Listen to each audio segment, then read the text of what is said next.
Mga katropa, huwag niyong kalimutang i-follow yung ating Facebook page, Katropa Allen. O kaya mag-iiwan na lang ako ng link dyan sa baba ng ating video description para automatic na maridirect kayo doon sa ating Facebook page. Maraming salamat mga katropa sa walang sawang pagsuporta at sana marami kayong matutunan sa ating video. Yung busina ni boss, original na PIA, ikinabit nila pero napakahina, hindi siya tumutunog ng maayos. Heto yung kadalasang problema ng mga nagkakabit ng busina, nag-DIY. Kahit na original yung busina na kanilang nabili, mahina pa rin yung tunog na lumalabas. Ano ba yung nagiging problema? Tropa, yung susi mga tropa, pakinggan natin yung busina mo.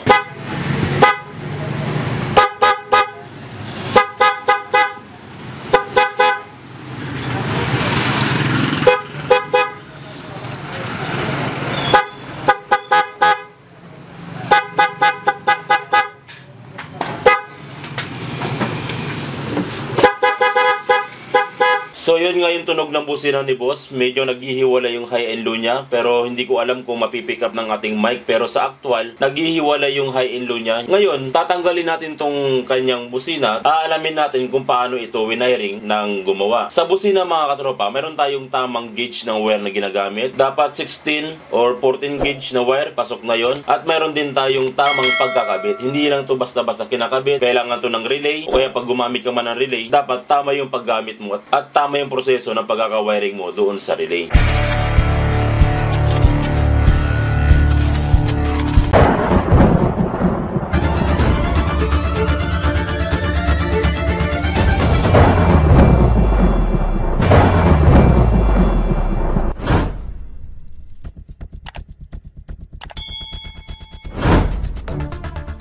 Mga katropa, huwag niyong kalimutang suportahan ang aking channel. Huwag niyong kalimutang mag-subscribe upang makatanggap kayo ng tip tungkol sa pagwawiring. O kaya naman mga tropa, kung malapit lang kayo sa Lingayen, Pangasinan, Artacho Street, pwede niyo akong sadyain dyan sa repair shop upang magpa-wiring kayo ng personal sa akin sa inyong mga motor.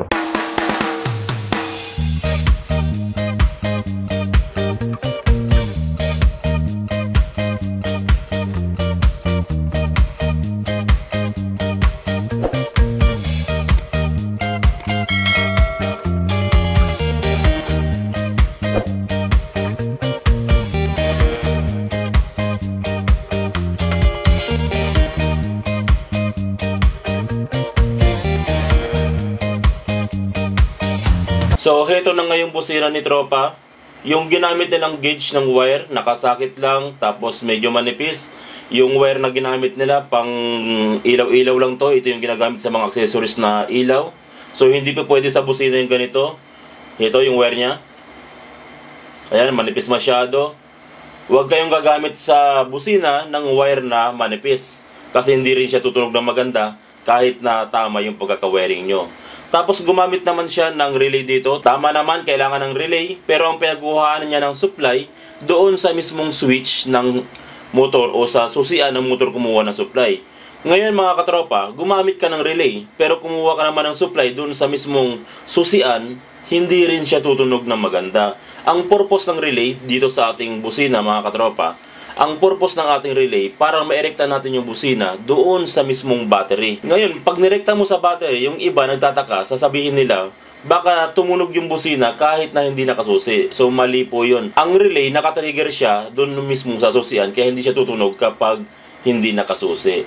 Tapos yung mga wire na ginamit nila, maninipis. Dapat ang wire na gagamitin natin sa busina, 16 gauge, tapos 14 gauge na wire. Ngayon tatanggalin natin itong mga katropa, aalisin natin yung busina at relay, ihinangan natin ng wire yan, tapos bago ang lahat, ipapaliwanag ko muna sa inyo yung relay kung paano gagamitin para sa mga bagong nagwa-wiring pa lang, at least may idea na sila sa relay kung paano gamitin. Ito na yung kanyang busina at relay, medyo corrosion na yung kanyang mga terminal, kaya lilihain natin yan, lilinisin natin yan para kumapit yung ating hinang at kumapit yung ating mga wire dito sa ating busina at relay. Pero bago ang lahat mga katropa, sa mga hindi pa nakakaalam kung paano gumamit ng relay, sa mga baguhan pa lang, ipapaliwanag ko sa inyo kung paano yung basic na paggamit ng relay ng busina para may idea kayo.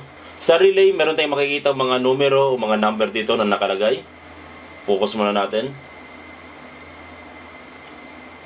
Ito, medyo corroded na, corrosion na. So kadalasan sa busina, 4-pin relay lang yung ginagamit natin. Yung iba kasi, meron kasi mga relay na 5-pin, Pero sa busina, kadalasan 4 pin lang yung ating gagamitin. Para sa mga bago pa lang at ngayon pa lang gagamitin yung relay, dito sa relay, meron tayong mga numerong naka-indicate dito. Meron tayong number 30. Focus muna natin ng konti. Okay, meron tayong number 30. Yung number 30 dito sa ating relay, ito yung magsisilbing common. Ibig sabihin, siya yung main supply ng ating relay para supplyan niya yung busina. Sa kanya magsisimula yung supply ng ating relay. Yung number 30 natin mga katropa, direct na to sa battery pag gumagamit tayo o ginagamit natin to sa busina. Rektahan na to sa battery yung ating number 30. Dito naman, number 85, ito yung ating trigger. Dalawa yung trigger natin sa relay, number 85 at number 86. Yung number 85 at number 86, ang importante lang dito, mapasukan siya ng 12 volts para matrigger niya yung ating relay. So, hindi na importante kung saan mapunta yung negative at positive sa number 85 at 86. Dito naman sa number 87, ito naman yung ating normally open. Dito natin ilalagay yung mismong busina natin. Diyan na natin irerekta yung busina. Ito, yung dalawang to. Yung dalawang pin ng busina, diyan natin siya ilalagay. Ngayon, ang konsepto ng relay mga katropa, kapag yung number 85 at 86 napasukan ng 12 volts, na-trigger niya na, napasukan siya ng 12 volts, yung number 87 at number 30, magkukunik siya. So, ang tendency niyan, tutunog yung ating busina kasi nagkunik na siya. Dahil yung number 30 natin, nakadirekta sa positive, pag na-trigger yung relay, yung 30, susuplayan niya yung 87, kaya tutunog yung ating busina. So, ayan yung basic na function ng ating relay. So, mga hindi pa nakakaalam, at least may idea na kayo kung paano ba gamitin yung ating relay ng busina. Ngayon, lilinisan na natin to yung bawat terminal niya kasi medyo corroded na para kumapit yung hinang. Tapos, lalagyan natin ng wire yung bawat pin ng ating relay at busina.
So, ito na yung ating relay at busina. Nilagyan na natin ng wire.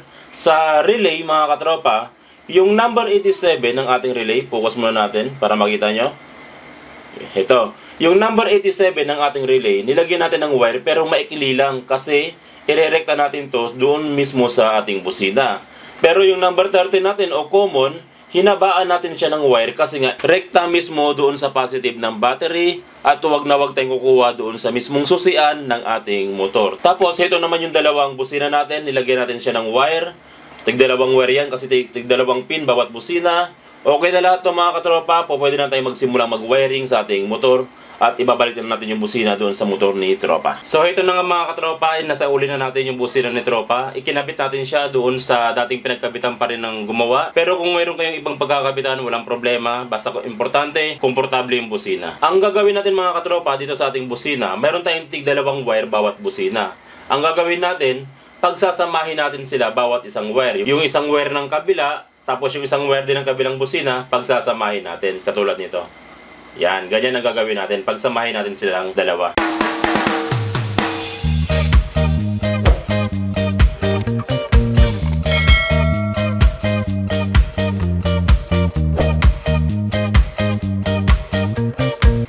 dapat yung kalalabasan ng ating ginawa, yung pinagsama nating bawat wire ng ating mga busina. Yung dalawang wire na to, siya yung magsisilbing negative at positive ng ating busina. Pagkatapos nating pinagsama yung dalawang wire sa bawat busina natin, dito naman tayo sa ating relay.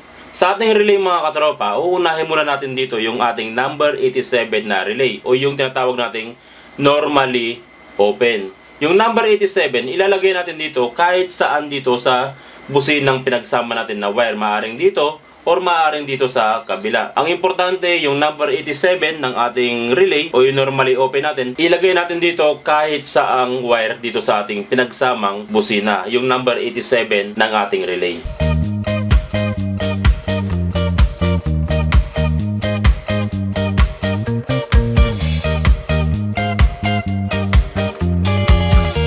Heto na yung unang wire ng ating horn relay. Yung number 87 natin, inilagay natin sa isang wire ng pinagsama nating busina. Ngayon, yung naiwan na wire na to, siya naman yung magsisilbing negative ng ating busina. Irerekta natin to doon sa mismong negative ng ating battery. Wag na wag nyong ilalagay to, yung negative ng ating busina, sa body ground kasi mahina rin yung kalalabasan niya pag magtagal-tagal na ginagamit nyo yung busina. Ang gagawin natin, itong ating natitirang wire, lalagyan natin ng wire na mahaba yan kasi ilalagay natin to doon sa mismong negative ng ating battery. Direct mismo doon sa ating battery, huwag magba-body ground.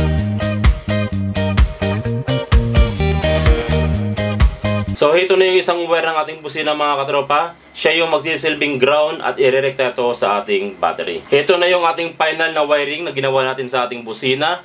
Siyempre yung ating number 87 ng ating relay, inilagay natin dito sa isang wire ng pinagsamang busina. Tapos yung isa namang wire na natitira, siya naman yung magsisilbing ground ng ating busina. Ngayon, dalawang wire yung ipapagapang natin sa mismong battery. Unang-una yung ground, pangalawa yung number 30 ng relay o yung common natin. Ito, yung number 30 ng relay natin, hinabaan din natin to ng wire kasi ipapagapang din natin to doon mismo sa positive ng busina. Dalawang wire yung ipapagapang natin, negative at positive na irerekta sa busina. Ito yung ating number 30 ng relay, papuntang positive. At ito namang isa ay yung ground natin. Yan, ito yung ground. Ngayon, parehas na kulay yung ginamit natin. Baka malito tayo kung saan yung number 30 at saan yung ground na ipapagapang natin. Ang gagawin natin dito, lalagyan natin siya ng palatandaan para hindi tayo malito kung sino ba yung ilalagay sa ground at sino ba yung ilalagay sa positive. Ang ginagawa ko na technique mga katropa, yung positive o yung number 30 palagi ng relay, yung common natin, yung wire ng number 30, ang ginagawa ko, yung sa dulo nito, nilalagyan ko ng palatandaan. Binabalatan ko. Balatan natin to. Binabalatan ko palagi yung wire na ilalagay ko sa positive para ma-identify ko na yung may balat, siya yung ilalagay ko sa positive. Pero yung isa, yung ground natin, hindi natin babalatan. Parang ganito lang. Kaya mabilis nating malalaman kung sino ba yung ilalagay natin sa ground kasi yung ground walang balat. Tapos yung may balat yung positive. Pagkatapos nating malagyan ng palatandaan yung negative at positive natin, maaari na nating i-organize o iselyado yung ating wire para magandang tignan. Bukod sa magandang tignan, iwas grounded pa kapag sinelyado mo to ng electrical tape yung ating wire.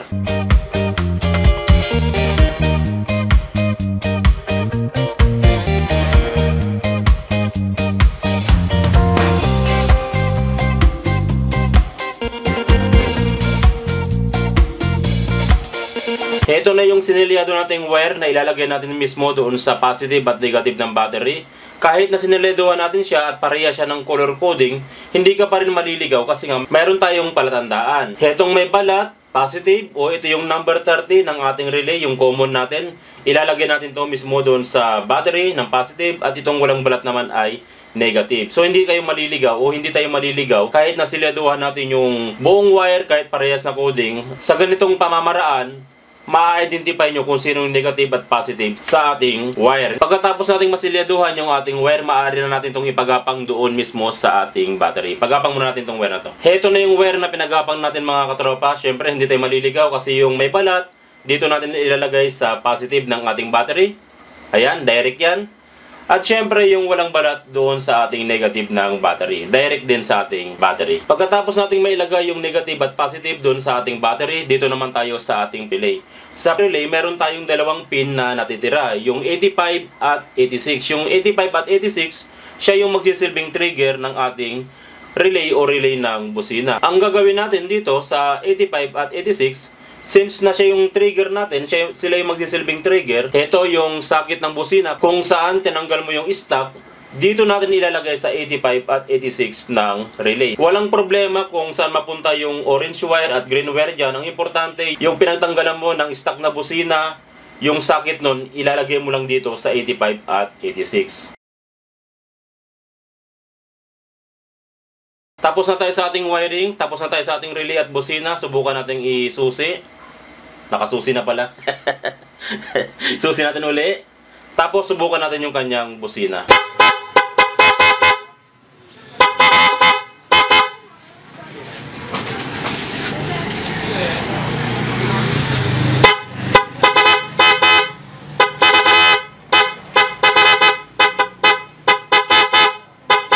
So yun mga katropa, lumakas yung busina ni boss pero sa ating camera baka hindi gaano nagre-register sa ating mic pero sa actual lumakas yung busina ni boss. Ganun lang yung pinaka-basic at tamang pagkakabit ng ating relay sa busina. Huwag kayong kukuha dito sa ating ignition switch pag gumamit ka ng relay kasi mababaliwala ang paggamit niya ng relay kapag doon kayo sa susian kumuha.